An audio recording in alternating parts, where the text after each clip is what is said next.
right. Okay, well, welcome to this latest edition of Poetricity Live as we continue our framework flow. Nice to have you on here. This one is called Artistic License. I'll put it in the chat. Right. Freedom of expression, freedom of interpretation, artistic license, underwritten by the audience, issued to the creator to challenge the status quo, to enrich our experience. I repeat, artistic license, freedom of expression, freedom of interpretation, artistic license, underwritten by the audience, issued to the creator to challenge the status quo, to enrich our experience.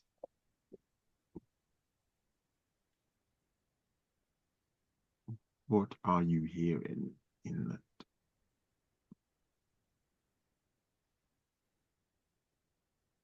I think it's quite interesting that you use the word underwritten by the audience. It's almost I'm sensing two dialogues. So there's the creators, who's creating the artwork and their dialogue with themselves. And then there's another dialogue completely that's going on with the audience. And those two might meet or they might clash, but you retain the right as the creator I love to that. express yourself. I really do love that interpretation there. Yeah. And again, when I write these things, I'm not saying this is right, this is wrong, this is it's just like just to open an intrigue, just to open some sort of space to explore. Thank you for sharing that. Anybody else on this?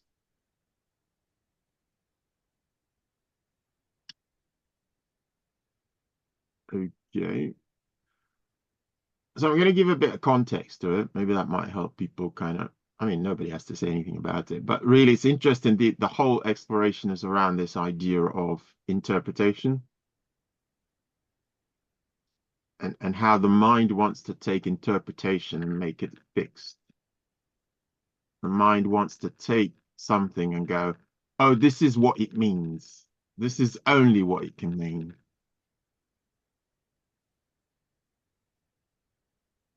Hey T, how are you? I'm good. And you, can you hear me? Yeah, can hear you.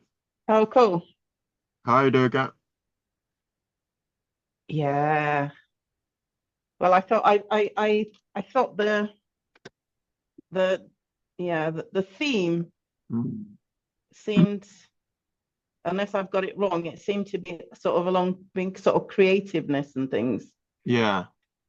And I thought I'm really in need of some creative juices at the minute. Let's hope you come to the right place then. So I thought I'll log in. Yeah, well, it's great to have you. This is my sister, in case anybody hasn't worked that one out yet. Hello, everyone. Hello. Hi. Yeah, he has the misfortune of being my brother. I wouldn't exactly call it that. So let me bring this into context, actually, because I think that might be helpful. When we're talking of, I know it uses the word artistic license, but if we take it in the broadest sense of it, the ability for all of us to decide how we're going to tackle something, to decide how we're going to approach something, and the way the mind has the habit of trying to create some fixed narrative around how something could be done, how something could be approached, and then also going back to what Mario was saying, if you're having dialogue with someone else as well, the fact that you said something, believing that that person has heard it in exactly the same way, not recognizing that they have artistic license to interpret what you say within the framework of their paradigm, just like in your paradigm, you have maybe a framework that you're coming from which you're trying to communicate. So there's almost two realms in which we can explore that in conversation. How does artistic license play out? In approaching something that you want to do, achieve, accomplish, how does artistic license play out? So having framed it that way, what does anything come up for people? I see it as freedom to be myself. I love that. Open to any interpretation. But I see it mostly as freedom to be myself. I really like that. And the idea of open to interpretation, meaning, and I love that idea, that notion of if something is open to interpretation, not to be attached to someone else's interpretation of it. Yes. So it's like, yeah, I'm going to live this, and this is how I see it, and this is how I'm expressing myself. And you may interpret it your own way, but this is how I hold it, and this is what it means for me. Thanks for that. Anybody else on this? Yeah, it's a comment, really. I was thinking, if so, Claudette, so freedom to be yourself. I suppose in that as well, I suppose, is that there's an acknowledgement that the other person, because communication is filtered through, we have to acknowledge the noise it goes through. Does that make sense? Which is either created by the receiver or the environment or whatever it is.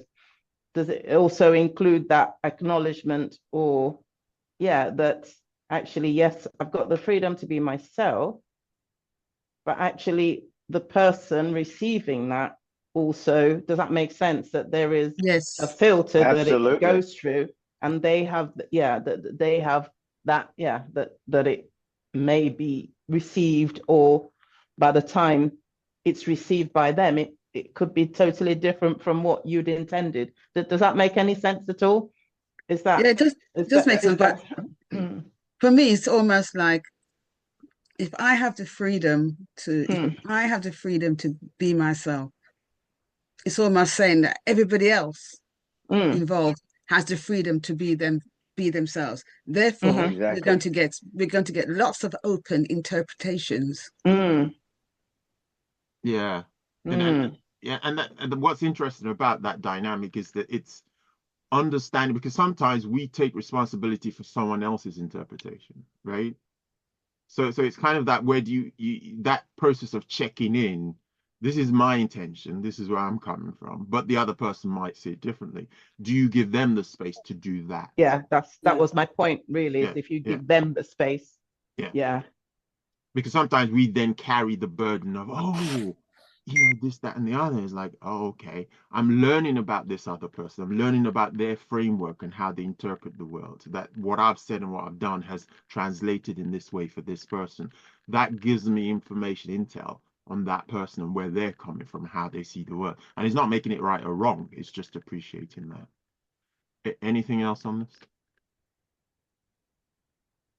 I was going to say almost exactly what T said. So I think it's fantastic, because you have to be aware, not only allow, but you have to be aware of the fact that what you said and the way you said it could be interpreted in a totally different way. And I've had that happen, unfortunately, at my work and being married. Things happen and they go, and that's one of the reasons why it's always wise to, as you said, Frank, to check in and ask those follow-up questions to such as, what now please explain to me what you think I just said. And sometimes that can save you a lot of trouble and heartbreak. Yeah, no, I really do hear that. I do hear that. Uduka, did you have something on this? No. Okay. Thank you. Right. So I'm going to put something else in that almost kind of goes along those lines, because I think it helps us really relationship, also in your creativity and what you're doing as well. It's to, sometimes you restrict yourself, going back to what Claudette was saying earlier, you restrain yourself because of your fear of what someone else might interpret. And therefore you stifle your own creativity. because you don't want someone else to this, that, or the other. But it's kind of, obviously you want to always be in love. You always want to do something and don't want to cause harm or cause offense to someone else. But it's kind of holding the fact that if you've been inspired for something, you know where inspiration comes from, because there's a way in which it sits within you. There's a way in which it resonates and reverberates from you, that you almost owe that inspiration to give it some form of expression. Because sometimes even what we imagine would be the response is not necessarily what the response will be. And it's very hard to create when you're in your own head and second guessing yourself all the time. At least that's been my experience. Okay, so I'm good. This piece says, what is it? It is close. It is far. It is separate. It is one. It is all. It is none. Which is it? That depends on who is looking, where from, what at, what for, what with. It is the universe, the energy of everything, assembling to expectations. So I'm going to read that again. What is it? It is close. It is far. It is separate. It is one. It is all. It is none. Which is it? That depends on who is looking, where from, what at, what for, what with. It is the universe, the energy of everything, assembling to expectations.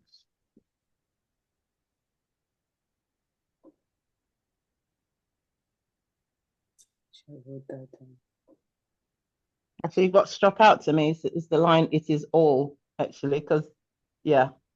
Say more. Because again, it's who's the receiver.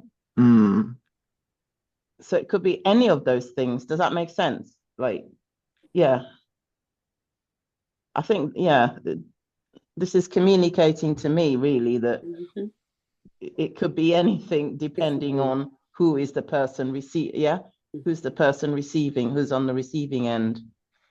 Yeah, it could be that. Of whatever it is. Yeah. Yeah. No, I hear that. I really do hear that. And yeah, there is the element of the person receiving. How are they receiving it? What is it? How do they see it? Yeah. Yeah. There's probably more to say, but I'm gonna wait to see what other people have on this. Anybody else on this one? When I listen to this, the word that comes out to me is interpretation. That's the word that comes to me most strongly. Is just interpretation. Whose interpretation? Yeah. And there's an invitation here along the lines of interpretation, how to hold it. Because do you know how much relationships have been broken on this idea that there's one way of looking at this, and if you're not seeing it the way I'm seeing it, then you're invalid. Your thoughts are invalid. Your notion is invalid, and yet the context in which we are actually experiencing these things itself, we are not seeing the nuance that's underneath it. Which is actually the whole concept of, and I don't want to go too deep here, but the whole context in which we live, you'll be surprised how much of it is subjective in terms of the way we framed our own world, the way we've created the reality. It's like that quote, isn't it? If you believe it, you can, and if you believe you can't, you can't. It's like you're right either way. So is it, which is it? We want to nail it, and that's what I'm trying to pull people in. Your mind wants to make absolute what cannot necessarily be made absolute. So that's kind of part of the, but I'm probably saying too much at this point because I don't want to color all your contributions on this one. So anybody else on this? What I picked out is the word energy, and I really love that because it's like you come from a place of neutrality in a way. So universe is in a sense neutral because it holds everything and everything has its own place and own energy. And once you get closer to the individual, the energies start to sort of compress. And that's exactly, you know, where the interpretations come in is kind of the vibration they're at. There's only so much you can push in if there's no recipient, if there's no room, you know, if they're pushing out another vibration, another type of energy. And whereas if they are in a receiving mode, then they can actually have more positive energy, more, you know, unconditional love or whatever, you know. That kind of fascinates me in this poem. Yeah. Yeah, no, I hear that. Thanks for sharing that. And for those who may know a little bit about kind of quantum physics, there is actually an experiment in quantum physics where there's a slit where you look to, and basically things that appear to be solid are actually waveforms. So they're actually on a continuum of waves. Yes. And then when you look, you actually detected that the particles and things begin to assemble. They begin to assemble because someone is observing it, because someone is setting an intention and an expectation towards it. It begins to form. And I think that's part of the invitation, is to really become aware of what intentions we're putting out there. And also what it is that we want, and how we've got the freedom to begin to create more of what we want and not what we don't want. But also now not to try and force someone else into our mold, not to force someone else into our intention and interpretation. Because the mind, I keep going back to this, become aware of your mind's tendency to want to make solid and incontrovertible things that ultimately, within the context of where you are, may not be as hard as you think it is. That's really is but and there's both ways to look at that. What that does is it gives you some freedom to know. For example, if you are under the thought of a limiting belief or idea that, you know, this thing will not be possible because blah blah blah, this thing is not this, because it's kind of saying, right now, while you are saying something is not possible, that thing is possible for someone else right now, in this same universe that we find ourselves. You know, in this moment where you may claim lack is all there is, someone right now is pressing into abundance. So it's kind of like, is it true that this is how the world is and you don't have a choice and this is just how it is? Or is there scope to actually look and go, what else could be true? Yeah. And if I'm only seeing this, maybe I need to stand somewhere else to look at it. If I'm only having this, maybe I need to look at how I'm coming at it and my intention. So it's just to give you that room for exploration, I think, is the idea. Again, I'm talking too much. Anything else that's come up for anyone? In my you go. sense, okay, you go. No, you go. go. Okay. In my little sense, all it's saying to us is there is so much information out there that the head has for us to make use of. And you've just said it, that we shouldn't close it to our own understanding alone, but we should embrace everything that the head has to offer us. Yeah. And keep on moving. That's what I'm getting. It's just the information that there's nothing that can stop us. Because the information is there already. And you've said it's close, it's far, it's separate, and it's one. So it's all about getting those things you need out of that one thing to make us move forward and be what we've been called to do on earth, and not limit that we can't do this, we can't do that. We can do it. Yeah. Sorry. No, I hear that. And my only caveat to that really is that when you're silent and you're centered, what you'll discover is that which your energy is meant to be vibrating towards, you can pick that up, and you can that then opens up that realm for you to step into. So it's like, you're not, yes, there's so much and there's everything out there, but when you center, there is somewhere that this is your time for stepping into this. And you begin to pick that up when you're centered, when you're not attached, and when you're not closed. So those are the two things. Yeah. there was something else I was going to say. You know that experience when you're in a plane and you're on the ground and you can see all the mechanisms and things that are moving away so the plane can take off. Then the plane takes off and then you begin to see the landscape. And then you go higher and till the same landscape looks like a dot, right? Now the question is the landscape a dot? Or is it these big things you saw when you're on the ground? Do you see what I'm saying? And it looks different. It looks like, is that the same thing I just saw? Depends on how your altitude, your height, and where you're looking at it from. Yes. So again, when you start arguing with people when you're maybe on the ground looking at it and they're up there looking at it, or vice versa, it's kind of like, is that helpful? Is that useful? Learn about where the other person is coming from. Understand about where you are. And then kind of navigate that, I would say. Thank you. Phil, did you have something? Yeah, and I was quite intrigued about Maria's comments about the energy. And I was then thinking that your own, so to an extent then, does the energy that we're emitting or we're resonating out what actually has quite a large bearing on our interpretation of whatever that situation is? Does that make sense? Or is it more about where it positions us? Does that make sense? So does it position you to embrace, or does it position you to push against, or does that make sense? I was just interested in Maria's perspective on that, in terms, just following on from what you said. You're on mute, Maria.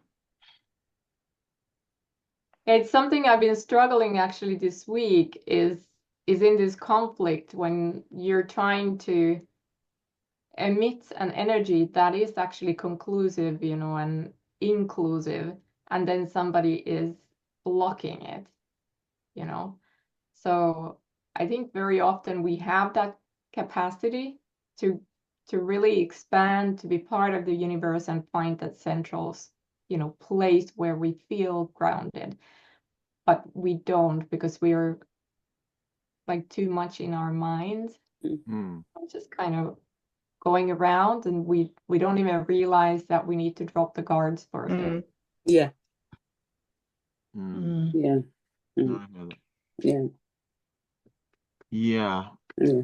Sorry, Phil, were you going to say something? Well, I was just going to say, it's very helpful for me. So when you have those sort of thoughts going around about things going, realize that you are not your thoughts. Your thoughts are things that are separate from you. And as long as you can catch yourself in that negative feedback loop, you can say, hey, stop. As we were talking about during the transformation, you can just stop and say, give it a name, whatever it is, those negative thoughts, that negative behavior, and just say, stop. Because your thoughts are not you. You are separate from your thoughts. However, a lot of people have been in their head so much that they actually begin to believe with limiting beliefs, I am X. I cannot do Y. And as long as we get to the point where we can go, we start to question ourselves, as you said, Frank, who told you you cannot do X? Who told you you are Y? And then you go like, oh, wait a minute. Once you get out of your head, it becomes a lot easier to deal with it. And me personally, I say it out loud. Because as long as you keep having that inner dialogue, it remains an inner dialogue. If you bring it outside and make it real, who told me I can't work out 3 times a week? That's a lie.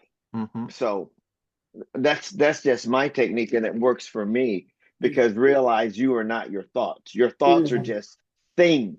And lots of times they come from outside sources, or you hear it so much that you actually begin to bring it in.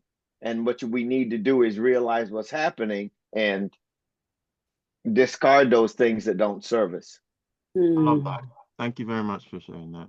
That in fact, that is part of the space framework, which we'll talk about you are not your mind. That is such a foundational part of the work I do, is to help people see that, because that really frees up the space to experience life differently without having to change your circumstances, because we're so fixated on circumstances. But actually, a lot of our suffering is internal, and how we are, how we're experiencing that.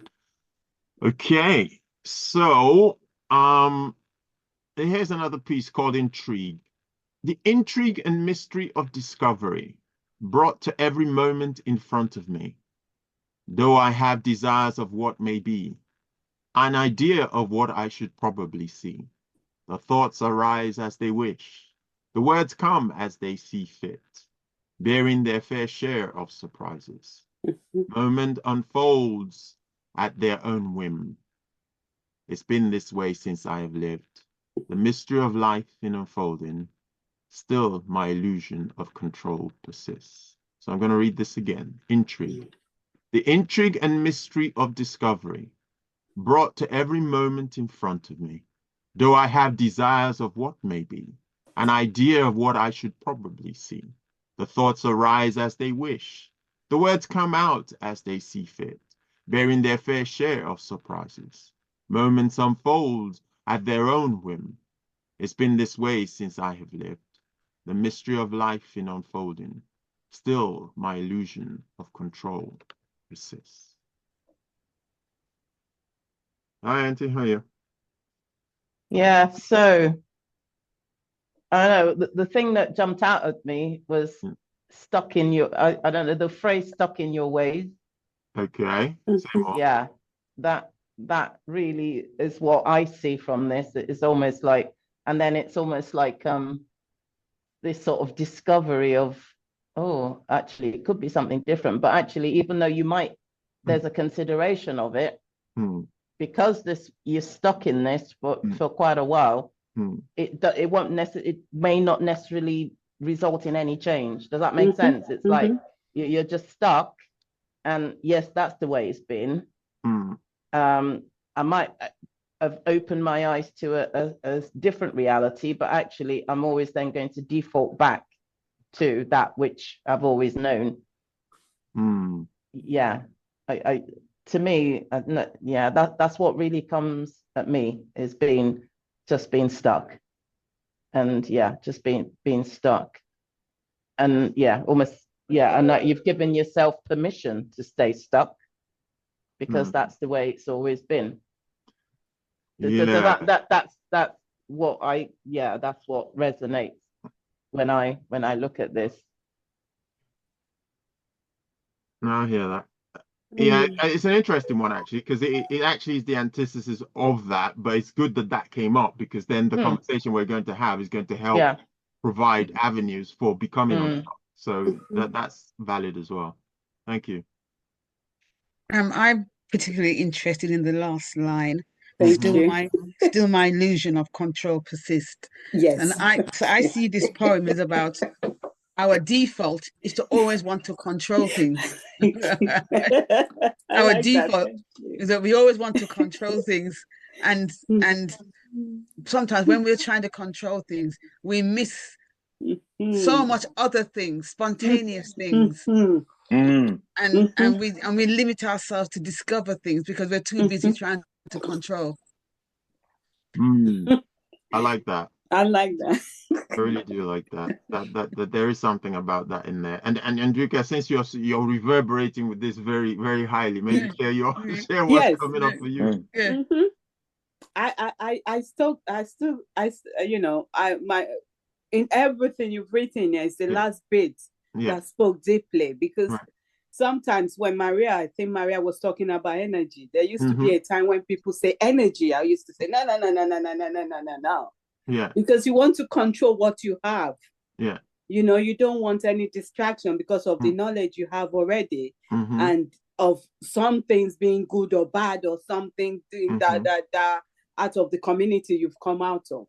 But when you open, I remember when someone was telling me that a tree do talk. I said, how can a tree talk? That's witchcraft.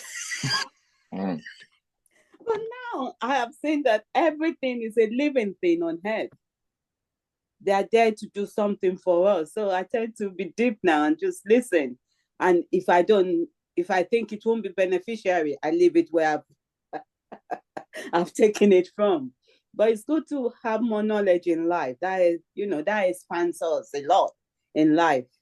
Yeah, So, I hear you. It's almost like you were there when we read the previous piece, which is this whole idea of interpretation. This is this, it's not that, it can't be this, it must be that. Whereas it's just people using different words to describe similar things. But like you rightly said, when you come from a particular context, to you may demonize it.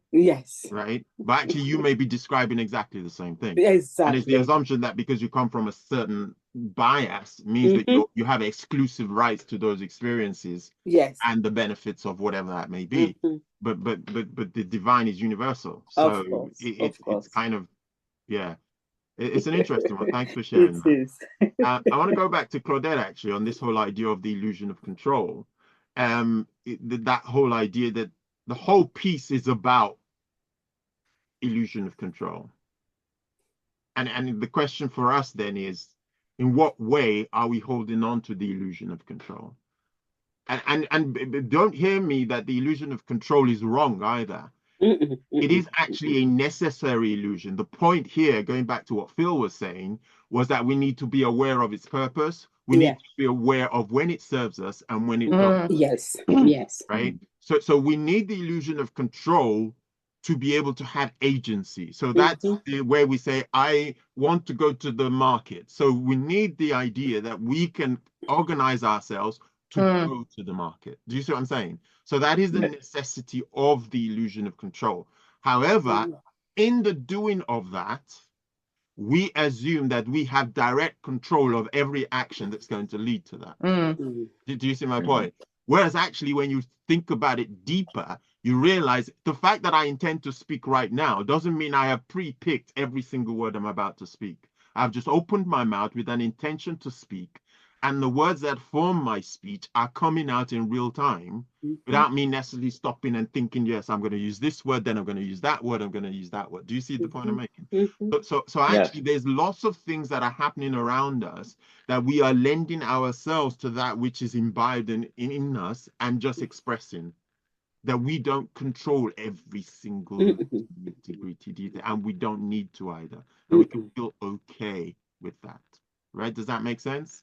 Well, anything else? So the illusion of control, I suppose I related it to something that's in my profession, where a lot of food manufacturers or food handlers have this optimistic bias and illusion control. So the belief is that they would never cause anyone to have food poisoning, for example, and that they know everything that they need to do to prevent people having food poisoning. So on one side, you can say, well, actually, they're a bit confident in their knowledge, et cetera, et cetera. But the fact is they only know what they know. They don't know what they don't know. So the danger is that because they think that they're in control and they've got everything under control and they know what they need to know, nobody can get food poisoning, they're least likely to then take other preventative action that you would expect them to do to actually prevent people getting food poisoning. Because as far as we're concerned, we know what we've got to do and we're doing it and everything is under control. But actually, you then go in with your professional pair of eyes, you can see all the things that they should be doing, that they're not doing. And it's one of those things that they've just been getting away with it because it's not caused any problems. Does that make sense? So it's not caused any problems. So hence, that for them is sort of their, giving them the confidence, oh, we know we're all right, you haven't caused anything, or we're not likely to cause. And they're the ones that are the most difficult to convince to adopt preventative measures that's actually going to do you see what I mean? It's more difficult to get them to adopt that because of that. So I suppose I see it that way. So I'm thinking, yes, there's a purpose.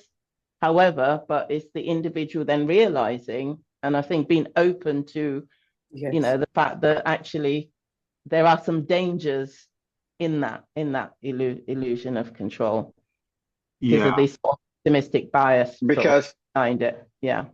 No, I hear that. I agree, because what you actually do is you become complacent Mm-hmm. because Mm-hmm. it's worked before. It's and nothing is wrong with the way I did it. So therefore, if I continue to do what I've been doing, I will get the results of what I've gotten in the past. And once again, like you said, that is the illusion of control. As long as you realize anything could go wrong at any time, Mm-hmm. then you're much better prepared, Yes. especially when somebody outside of your frame of reference gives you a suggestion. Mm-hmm. I personally am more resistant to it because I use that same logic. Hey, it's worked for me before, so why should I change? Yeah. And that's when you get into trouble. Yeah. So, and thank you for sharing that, both Phil and T. So what I'm hearing there is that there's the idea that when you create this fixed idea in your head about something, then you don't have the space and flex to be able to look and see what else could be there. Yes. So again, that goes with what we've been talking about. And what I love from what T was saying is this idea that if you had systems in place, that would save you from some of that, right? But the other thing we need to be careful about is that, going back to what Phil was saying about, you don't want to be in hypervigilant state either. So it's kind of like, oh, I better make sure, you know, because again, that's your quality of life that's being impacted there. So I think that space of almost, I remember Bruce Lee saying, you flow like water, be like water. So it's like, it's like, be aware, be open, and be, so you would sense. And what I've found is actually in some of those instances, you will, like Phil was saying, might get somebody who just says something and you look at it and go, oh, could it be? You consider it, you look at it. And then from there, you would, again, I go back to that sense from deep within yourself that resonates with things, where you get a sense of, yeah, this is something to look at. This is something to move on. This is something to implement. This is something to explore. Anything else on this one before I move to something else? I think just one funny point, because I've been in a process that I cannot really control during the past months. And I was extremely stressed out because there was nothing I could control, right? So this one gentleman told me, you know, just think of it as a vacation. You're in Turkey, you're in a taxi, and they're speeding, you know, through Istanbul, like they always do, and there is absolutely nothing you can do about it, but just sit back and trust that they know the city. And when I started doing that, I realized that it was much more comfortable. So sometimes you just have to kind of force yourself to let go and trust that there are people who know what they're doing, even though they're different and their ways of doing things are different. Yes. And you never learn unless you give them a chance. Yes. So I really love this because I did not know how my words and my actions would be taken at all. And complete surprises came out from the other end, you know, but they weren't all negative. They were actually positive. And I think that's important, you know, in everything that we do. I love that. I love that. That really brings a lot of the pieces we've talked about together, doesn't it? Really, that whole idea of holding things loosely, being open to interpretation, understanding that you can't control everything. How do we then, what you've introduced there is, how do we then navigate things we can't control? And you mentioned things like trust, things like that, which can be difficult for us, right? Because the reason why it's a struggle and why control is an issue is the brain interprets control as safety. Yes. It believes that if you are able to control everything, then you will be safer. That is its assumption, right? But the truth of the fact is you can't control everything. It's not possible to control everything because there's much more outside of your control than is within your control, right? So now if you're trying to keep an illusion, the amount of energy that you dissipate, you're trying to control what you can't control. But going back to what Maria was saying, that sense of not having control creates in itself emotional suffering about not having control. Mm-hmm. So it's not, we're not even talking about the circumstance, because when Maria did a reframe, the circumstances were probably still the same, Yeah. but the experience of them were different. Okay. And that is the point, that you can transform your experience without transforming your circumstances, Yeah. just by becoming aware of what's happening, and then finding a more helpful way to work with your mind so that it's not creating this suffering. Yeah. Thank you very much for sharing that, Maria. Yes, Sandy, go ahead. Could not find my digital hand. Your digital, don't worry, you don't need a digital hand. There's not that many of us here to need a digital hand. Go on. Yeah, well, what I hold on to, what Frank sent to me, I know I'm late. I haven't got the beginning. But what I'm holding on to is the word mystery. Okay. When you use the word mystery, Mm-hmm. it is something that is hidden from you. Mm-hmm. You see it mystery, you don't know what to do, you are confused, you are lost, you'll be worried. So this is why we must be able to be strong in our own life. We must have a vision and hold on to our vision, because anything will just distract you that you wouldn't even know where you are. Dimension, you will be confused. You won't know where to move to whether left, whether right. So, but you need to be strong to be able to unfold what we call mystery. Otherwise, you just be stuck. You'll be stagnant. That is what. Yeah, go on. Did you finish? Sorry. Yes, I carry on. Not right. Because I know you are coming to the end of that topic. No, it's all right. But what I picked up on when you were talking about mystery relates on to what Taya was saying earlier about this whole idea of feeling stuck, right? And going back to what you're saying about mystery. So the line, the intrigue and mystery of discovery, is the idea of how do you approach where you don't understand how come or what's going on, right? How do you approach that? And that's the intrigue, to uncover and understand more of the mystery of what's going on. But I love what Maria said earlier on, that trust allows you to hold the space so that you can become curious about things and be open to opportunities to learn about. And then you begin to, oh, okay. And then when you, often history is unfolded in the rearview mirror, is what I like to say. So it's kind of like, oh, when you look back, you go, oh, so that's where that bit fits into this bit. And then that bit over there that I thought was irrelevant, and I was kicking myself to say, why are you wasting time doing that? And now look there. Now that's the thing that has opened the door for this and that. Yeah. It's kind of, again, that's why it's important to be aware of the illusion of control, because the idea being that I should know everything that needs to be known, and I should know everything it's going to take for this to happen. But actually, most of that, we can only do what's in front of us right now. The rest is happening outside and around of us. And in due season, they begin to cross paths. They begin to evolve. I mean, Phil is a perfect example. I met Phil on a course we were doing, how many years ago now? 2 years, maybe, Phil? About 3, I think. About 3. And we just, connected, chatted, blah, blah, blah, blah, blah. Now, I have no way of knowing that Phil is going to decide that he's going to come all the way to the UK for an event I'm running.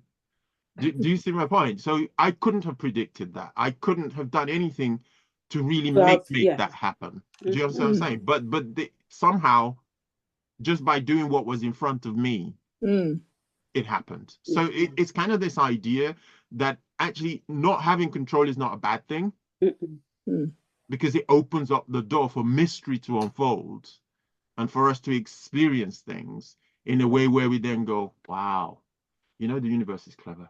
Thank you. Thank you. I could have never worked that one out. I could have never made that connection to this, that, and the other. Never. I'm very sad. I'm very sad that Frank did not introduce me to the entire British cohort when I was in England. It's under this illusion that I have the key to the Queen's house, that I could just step in and say, oh, please, King, sorry, it's King now, and we don't have Queen anymore. Yeah. King Charles, here's Phil. Phil, here's King Charles. Well, so, don't worry, maybe next time when my connection's up level a bit, it might still happen. No, I mean the cohort here. I wish I had met all of the people that were in England, because it would have been great. Yeah, well, That you know, we'll see. We'll see. Maybe we'll have a big event one day. Yeah. Yeah. Okay. So I'm going to bring us to this one here, which again, as these things happen, again, in the unfolding of these events, what we're talking about is manifesting itself, because all the pieces I have on the board are just there, right? I have no attachment to them. They're just there. And then notice how they weave together and encompass people's experiences. Now, I cannot possibly have contrived that. Do you see what I'm saying here? So if I tried to control things, I could not control, because I don't know what's happening in Maria's life. I don't know what happens in my life. I don't know what happens in Doki's life. But the universe knows. And therefore, we can be supernatural just by doing what we know to do and not needing to have control and trust, which is what I was talking about earlier on. So we'll just tie this up together. This is wings. Transformation no longer the same. Seeing the I as it is. Can't really say from where it came, save it was delivered on wings of insight. So I'm going to read that again. This is wings. Transformation no longer the same. Seeing the I as it is. Can't really say from where it came, save it was delivered on wings of insight.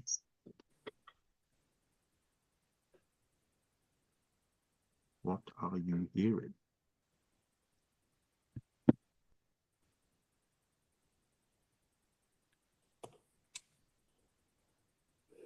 This is actually super, like, this talks a lot to me, because I've had moments in my life when I've had so drastic transformations that the I that went into those situations came out as completely transformed. And I had insight to what had happened to me, but nobody else did, right? Because you cannot really, even if you try to understand and even if you tell about it, unless you've been through it, you don't. So it's extremely difficult to say how that what was it before and what is it afterwards, you know? Because there's no constant. It's just change. Yeah. All the time. So you can't put a flag here and say, this is me, because you're going to be different again after a while. But I love the positivity of this poem, because I don't know, it gives me hope. Yeah. You know, it's all right. And it's okay, even if they can't define me and I can't always define myself, but that's fine. I love that. I love how you tied it back to themes we explored earlier on as well. Exactly. In that regard. I love that. Thank you. Anybody else? Yes. I think there is something in the Bible that says, go on. in You our have to be sorry. weakness. Yeah. In our weakness comes the strength. When in our weakest time comes the strength of the Most High. And that means, talking about the universe also. In that moment that we are lost, that we don't even know what to do, the universe will sort it out in the end, because it knows our concerns. And that's why there will always be changes. Like someone spoke to me this morning. He said, it's a new day to learn new things, to become a better person. So we are changing every moment. We are changing because knowledge is being given to us every moment. So I love that. Yeah. Yeah. And I love that. I love that reference as well. That whole idea of transformation happening, and I think you were talking about that as well. And this is what this piece is pointing to, really. That process of transformation, which there's more to say, but I'll go around the room still. Anybody else on this? No, I was going to echo what has just been said, actually, about the insight, then revealing and almost giving you new knowledge about the I. Yeah. No. But I was actually just going back to something Maria said before, and we talk about this thing about strength. I was actually going to say that it actually takes a inner strength to actually go against what you might instinctively always have done, like relax. Does that? I just thought I should say that, because when you said, like, when you then relaxed into it, it was different. But it actually takes a strength to do that, I think. Yeah. Because it's just so not, it's going against the natural. But I love this one though. Yeah, I kind of see that the I, I could be a bit different I. Insight I receive, say now, means that in the next minute I walk out from here, I'm seeing the I is different. Does that make sense? Yeah, which was what was being alluded to as well. Yeah. No, I hear that. The I is different. Yeah. And it's interesting to find out, going back to what we were talking about earlier, the mind wants to hold the I as a fixed entity and a fixed but the trick it pulls is that it recalibrates continually, right? So it keeps recalibrating. So when you have new insight and you begin to see the world differently, which is why I like to operate in paradigms rather than transactions. So when you operate in the space of paradigm, and this came out when I did my event, and the testimonials from the back of it was like, yeah, it was just different. It was just changed. And I can't really put it to words. The reason why it can't be put to words is because the transformation is so deep. It's done at a deep level that the way you see the world and the way you interact with the world is being transformed. And then what happens is once that happens, your brain recalibrates your universe almost. And then you begin to experience it in a different way. Yeah. And yet, before you go in, you would probably have a narrative that says your circumstances is what has created the experience you're having, right? But actually, when you evolve and transform, the same circumstances, all of a sudden, you experience it different because you have changed. And it's the ability to hold that space of change, knowing that it's not that you're losing who you are. You are just opening up the experiences you're able to have with the circumstances now. Anybody else on this? I have experience to share about transformation. Yeah, go. A few years back, I was in one situation that it nearly made me to break down. But for the inner strength which God has given unto me, I was able to overcome it. To the extent that when I was going through that situation, if I change my clothes to be washed, I will have my bath, I will put it back on. I'm saying, what's making me happy? Why do I want to dress up?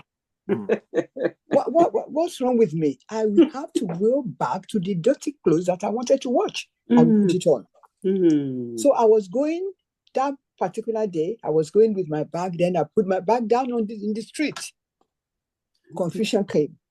I was talking to myself loud. And I as if an amplifier was plugged in my both ears, that I can hear myself very, very loud. Then I was conscious, then I look around. Is anybody hearing me? No. I just picked my bag and went back home. I cried. Then I came to my senses. I said, what is it, by the way? Let me put a chair and sit down. I'll face these circumstances. Let me put my chair down and face this situation. That is how suddenly transformation came to my eyes. And I put the things aside. I kept on, Amen. Amen. Yeah. Thank you for first of all, I'd like to celebrate the vulnerability in sharing something like that. That's not easy. But secondly, as well, again, just this whole idea that the mind holds that your circumstances is what's in this. But when you step back and you begin to observe those thoughts and the way you're processing what's going on, and you begin to have that insight. Again, it's a mystery how that happened in that moment. Nobody knows. Nobody can tell you. And this is the thing that will spark the bit where you're going to look at it different and go, wait a minute, what's going on here? This is not serving me. What is the context and perspective of what I'm looking at this thing here? Do I really want to lose my mind to this circumstance or situation? Well, it's like there's another option, there's another way of looking at this. And that reframe and transformation, the insights that comes and says, oh, this is what's going on. Oh, no, I don't need to continue with this. Or if I continue this won't help me. And God knows where this is going to. Okay, I'm going to. Could I just say something? I'm going to come back and kind of go, okay, no, let's go a different path. Let's do something different. I just think it's powerful. Can I just say something very quickly? It goes back to what Phil said right at the start when he said it's about voicing voicing those thoughts out, like Mhm. actually, yeah. And it's almost like that's what she did there, is like sit down, and actually that process of talking aloud is like, what's wrong with Yeah. you? What's this? What's that? Yeah. That Yeah. was a moment. Does that make sense? That was able to bring that insight. Yeah. But if it had still been internalized, probably the mind would have still, yeah. I like that. I remembered what Phil said at the start. Yeah. And here's another thing I want to pull out actually very quickly, is that outpouring of emotion was also important. Exactly. Oh yeah, definitely. That releasing the pressure cooker and allowing those emotions, allowing yourself to have that emotions come out. Because again, because of the narrative of needing to be strong and needing to be seen as someone who has no weakness and so blah blah blah, sometimes we don't allow our emotions a space to be released. And that in itself begins to create a lot of those things, suffering that we have internally. There is absolute emotions are there for a reason. Let them play out, let them release. As long as you're not a slave to them, let them release, let them go. And then let's recenter. Claudette, I haven't heard from you in a while. You got anything on this? Well, when it comes to transformation, I had the biggest transformation a couple of years ago. And one of the things I can say about it, at the time, it wasn't a transformation that I welcomed because of the way it happened. But over the years, along my recovery journey, I can see advantages to what has happened to me because it's allowed me the opportunity to actually sit back and observe my mind, observe my mind and what my mind's been up to. It's allowed me to explore perspectives that I would never have perhaps explored had I not had the transformation that I had. It's also made me feel it's okay to be vulnerable. Yes. It's okay to be vulnerable. It's okay to be scared. It's okay to feel fear. But it's okay to feel it, but it's not okay to live it. To live in it. Yeah. I love that. You know, so, and it's okay not to know. I don't have to know everything that's coming around the corner. And I can't. I didn't know what was coming around the corner when I had that stroke. I didn't see it. I didn't feel it. There was no pain, no nothing. Just happened. So it's like, if I can live through that happening to me, and I didn't know it was coming, I can live with aspects of uncertainty. Yeah. Much more better than I could have ever in the past before I had the stroke. Wow. No, that's wonderful. A powerful share. That's absolutely powerful share. Thank you very much for sharing that with us. Amazing. And that just demonstrates what we were talking about earlier, really. And that really is a poster child for that, really. And it's lovely to me to hear things like that, because it shows that this stuff I'm putting on the table is not just some airy-fairy kind of notion. It's reality, and it can tremendously improve the quality of the experience we're having of this life that we have just by becoming aware of these things. Because I think part of even being aware is acceptance. You have to, there's some things you just have to accept. There's things that's going to happen to us, or we're going to experience that we don't like. But sometimes when you spend more time fighting against it, it causes more emotional suffering. That is true. But sometimes, if we can accept, I've had to accept that I have to do some things in ways that I never thought I was creative enough to do those things. So my creativity is heightened because of what's happened to me, because I'm having to do things in ways that I never thought I'd have to do.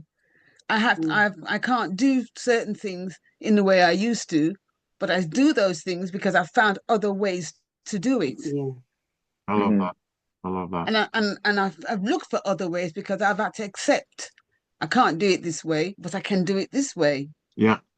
Yeah. So therefore, then I'm more open to opportunities and I'm more open to explore different things. I'm more open genuinely now than I was ever before. That's beautiful. And Wonderful. and in sharing that, you've really brought together all the stuff we talked about today. Yeah. Really, in sharing all of that. You, in other words, that idea that, well, because you've had this, therefore all this is not possible anymore. But it's like if you hold it loosely and begin to see, really, well, it depends on how you're looking at it. And now there's the avenue of creativity to find creative ways to do those things, and sometimes even do beyond that because you've never really considered it before. So that's beautiful. Thank you so much for sharing that. I'm aware of time. Apologies that we've gone a bit over, but I just want to hear quickly from others really what you're taking away from today. I'm going to take that as your takeaway, Claudette, from today, Yes. and just go around everybody else. Udoka, what are you taking away from today? Mine is just life is for the living. You know, it's short. You could live 1,000 years, but it's still like a day. Right. Just make the best out of every day and be happy with whatever the day has for you. I love that. I love that. Phil, what are you taking away from today?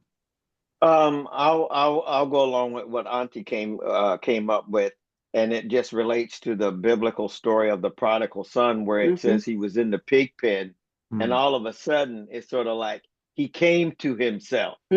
Yes. We have to realize sometimes those sort of situations are put on us and we have to deal with it, but it's much better if we realize it before we get into that situation. Yes. Because a lot of times when some people are in that situation, they go the way of the pigs. But when you come to yourself and just say, hey, what am I doing? This is ridiculous. There's, I know I can get out of this. So that's what I took out of it. Remember that once you come to yourself, you have the opportunity to clarify the situation and to make the best of the circumstances, as opposed to letting the circumstances dictate what you're going to do. I love that. Thank you very much for that. Maria, what about you? What are you taking away from today? Yeah, I think the overall transformation, just letting it happen, because I still have that innate need to really control and not express, so I sort of tend to keep things very close. And I would want to do more about sharing, what it is that I'm going through, and maybe that will resonate with other people. Also thinking about that they need a little bit of encouragement to do that, to accept it in themselves. Beautiful. Thank you very much for sharing that. Andy, what are you taking from today? Thank you very much. I'm happy I became late, but still, I still grab what I need to grab. What I take added to what I have is that one day at a time. Tomorrow won't be the same as today. What you are going through today, tomorrow is over. You are rejoicing. So I accept that I will not let any circumstances, situation take away my joy. Amen. Amen. I like that one. Amen. I like that one.